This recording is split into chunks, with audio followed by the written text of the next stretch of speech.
kan munta ngahi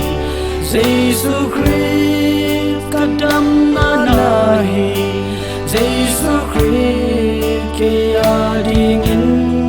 kalomoi pe nahoy na intu ni changlu nahoy na hanggang nagala Giêsu Christ kaya dingin kalumwan na O Giêsu ken hong yên loài Giêsu o ken hong yên loài cùng bi tế cùng bi tàu tế tàu ba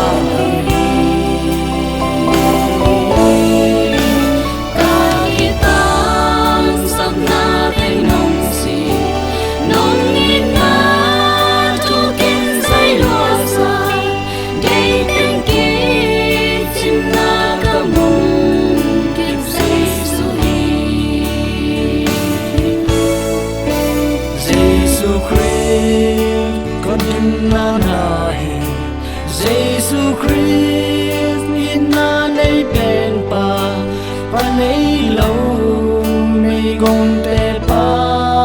dòng nặng hi chim ma hun na hong nu sia lu vang lên pa nam yên xiang trâu về Giêsu Christ ke ya đi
Giêsu Christ kadin na nahi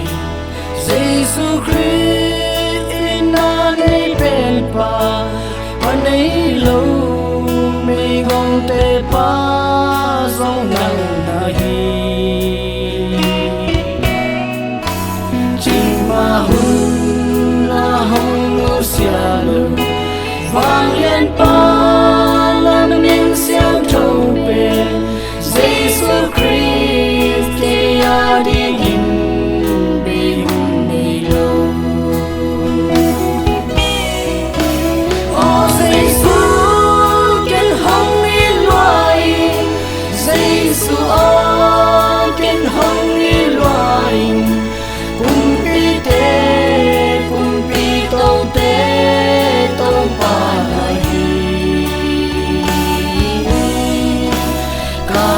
tang sam na tiếng nồng si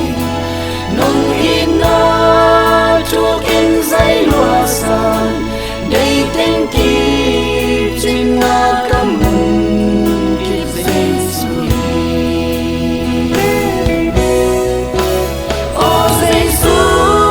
ken hong yên loài Giêsu o ken hong yên loài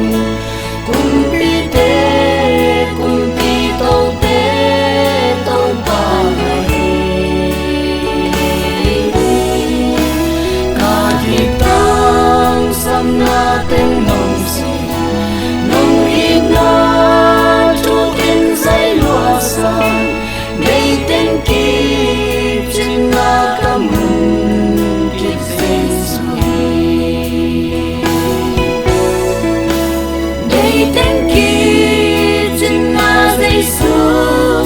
กันพระเป็น